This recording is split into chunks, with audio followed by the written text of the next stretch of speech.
At 75, I had learned to live with silence. Not the peaceful kind. The kind that hums with loneliness, with unanswered phone calls, with memories that echo too loudly in the stillness of an empty house.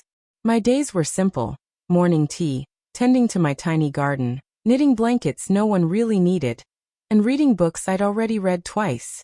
I never complained. At my age, you learn not to expect too much from the world, especially not from people. But when the phone rang that Wednesday morning in early November, hope pushed its way unexpectedly into my chest. "Grandma," my eldest granddaughter Mia said with a brightness that startled me, "we want you here for Thanksgiving this year. All of us."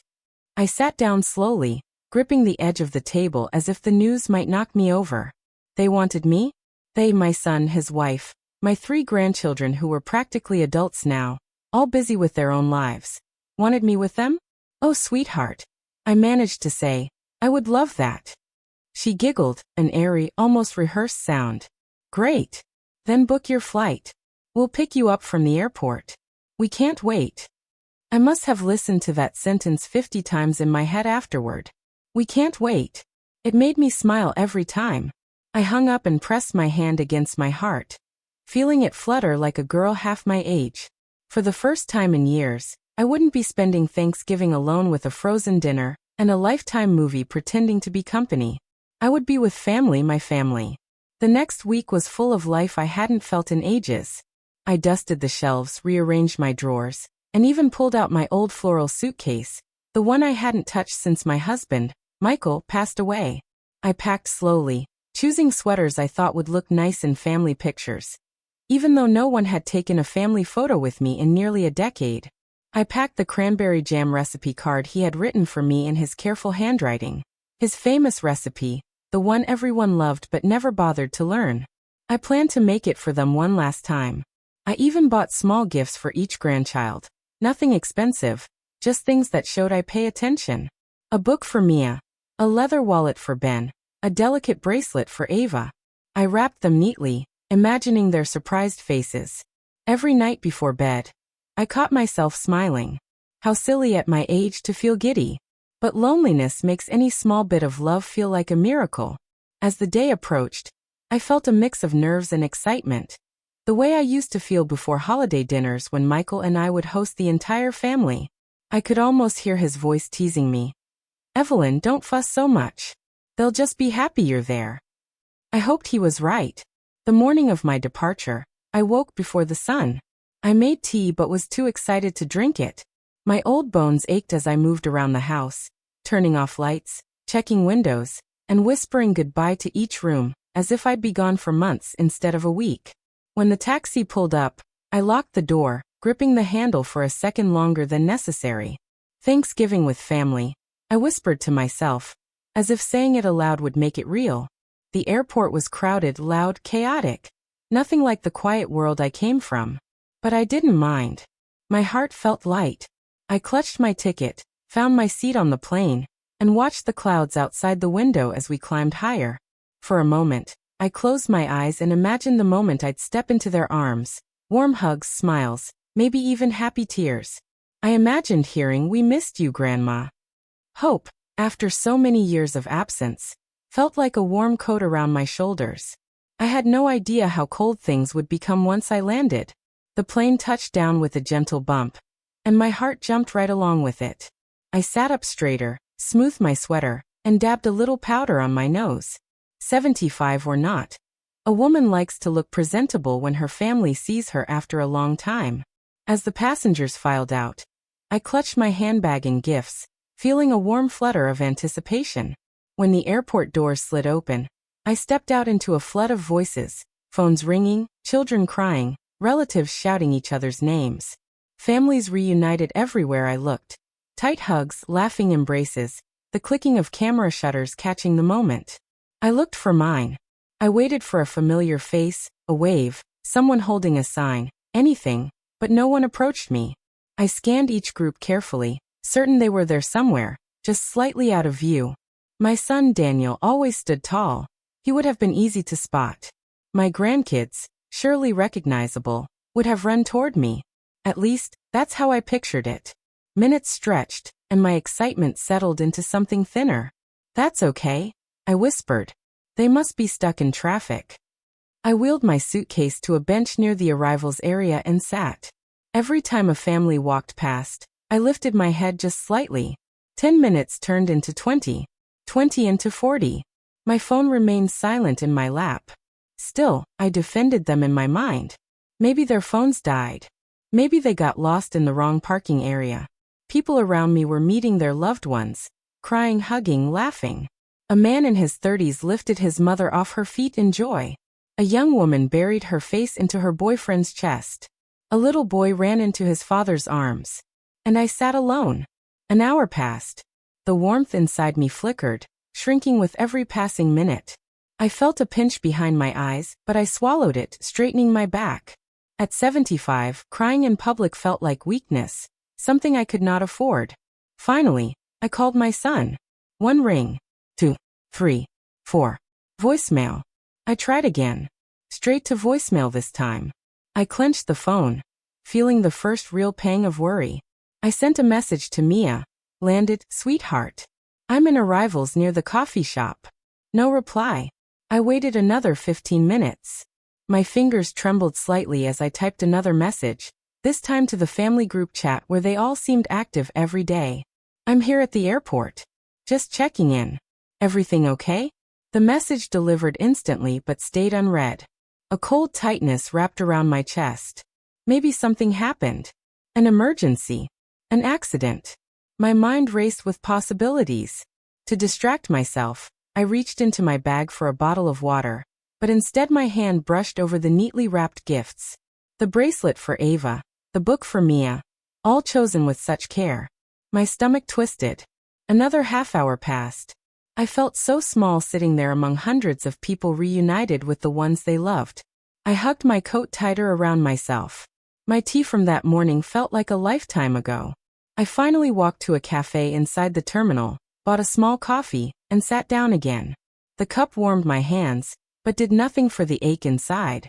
2 hours after landing, my phone screen finally lit up. A notification. A message. But not from any of them. It was from an airline advertisement. The disappointment trembled through me so sharply I let out a tiny gasp. I tried to call Daniel again. Desperation creeping louder inside me. Straight to voicemail. I told myself not to panic. Not to assume the worst.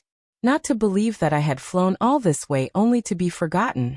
But then, as I glanced at the crowds again, my phone buzzed with a new notification. Not a call. Not a message. A social media alert. My granddaughter Mia had just posted something. And when I opened it, I felt the ground shift beneath me. What I saw would change everything. My fingers trembled as I tapped the notification. The airport noise faded into a dull hum, as if someone had placed a glass dome around me.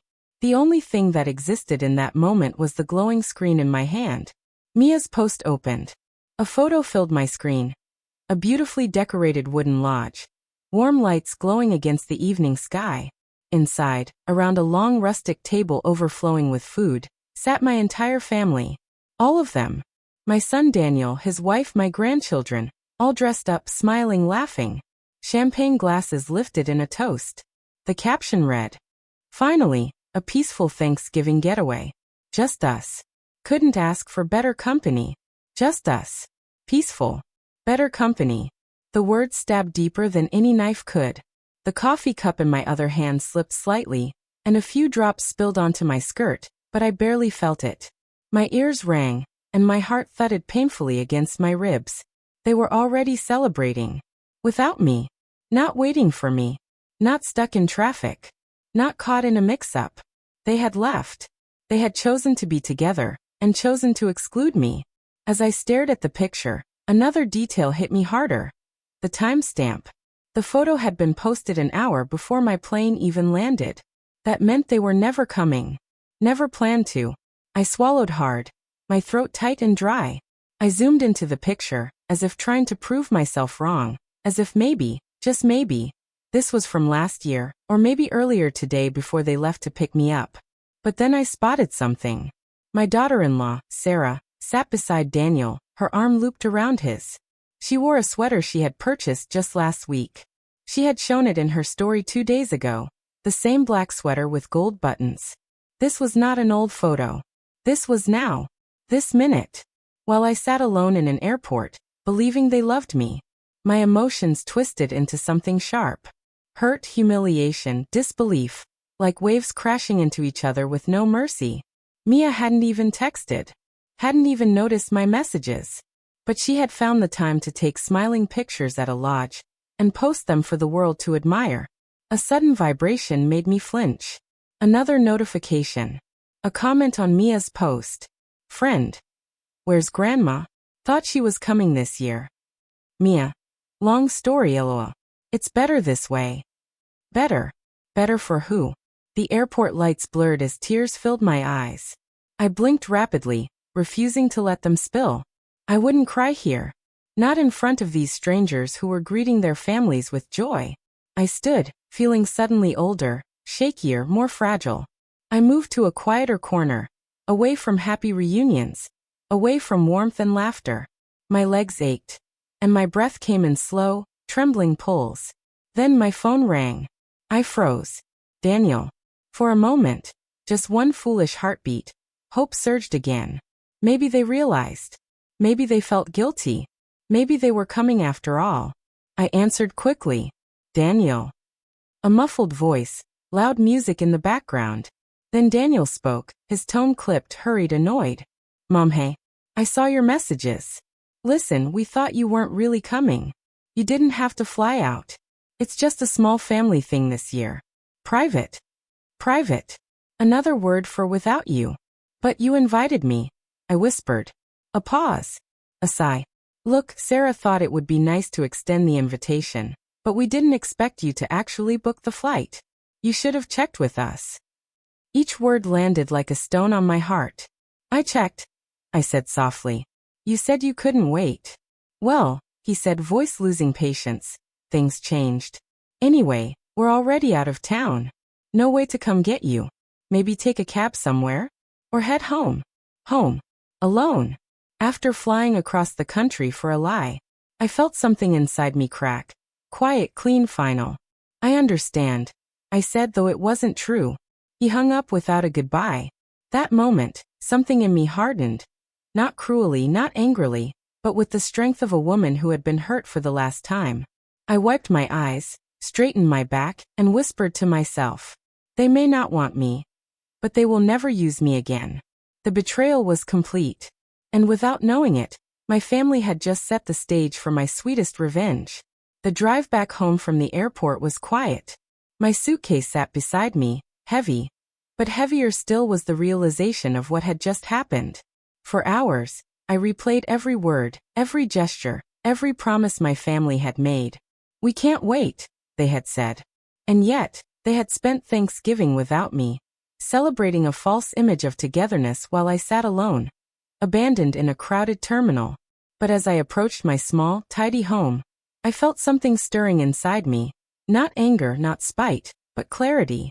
75 years of life had taught me one thing. You cannot control what people do, but you can control what you allow them to do to you. And I would no longer allow them to take me for granted. Over the next few days, I planned quietly. No shouting. No confrontations. Just the silent power of truth and preparation. My family had assumed for years that because I loved them unconditionally, they could take my generosity for granted. They had assumed, because I was old, my voice would never rise, my hand would never strike back. They were wrong.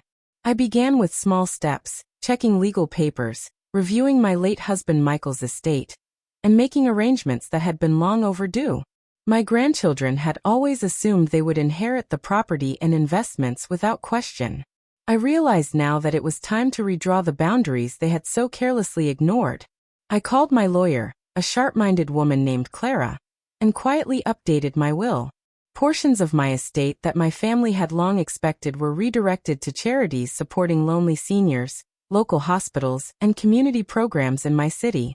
The rest of my property, including my little home, was placed in the care of a young neighbor, Alex, who had always visited me, shared stories, and treated me with genuine affection.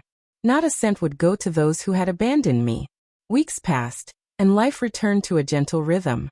I baked pies, tended my garden, and read books in the sunlight streaming through my windows. It was peaceful, as it should have been. Then one crisp morning my phone rang. It was Daniel, his voice tight, a mixture of frustration and disbelief. "Mom, can we come see you? We want to talk. We didn't mean for things to hurt you." I listened silently, a small, knowing smile curling on my lips. I didn't rush. I didn't beg. I didn't cry. Instead, I invited them over politely, setting the meeting for later that week. When they arrived, I welcomed them warmly into my home. Everything appeared normal. No glaring signs of revenge. No sharp words. No accusations. They were disarmed by my calm, by my dignity, by the peaceful warmth that radiated from a woman who had been hurt but was unbroken. "Mom, Daniel began, but I held up my hand. "I know what happened," I said softly. "I saw the photos. I know you didn't want me there." The words hit harder than I imagined. I saw their faces pale, their smiles falter. "And I want you to know," I continued, "that I have arranged my affairs so that you will not benefit from my estate. Every dollar, every piece of property, is now assigned to people and causes that truly care for me or need help. You can no longer take me for granted. You can no longer assume you will always have me." The silence that followed was deafening. Not a single word, not a protest, only the weight of their own selfishness pressing down upon them. I walked to the kitchen, poured myself a cup of tea, and gestured toward the window. "I hope this gives you time to reflect," I said. "I forgive you, but I will never forget. And that is enough." As they left, stunned, I closed the door gently behind them. I leaned against it for a moment, breathing in the stillness of my home, savoring the sense of victory that came not from cruelty, but from reclaiming my dignity and my life. For the first time in years, I felt truly free. No one could manipulate me, no one could disregard me, and no one could diminish the life I had lived and the power I still possessed. They had betrayed me, but in doing so, they had set the stage for my most satisfying triumph. The quiet, unshakable proof that love cannot be demanded, only earned. And I, at 75, had earned it fully, beautifully, and finally.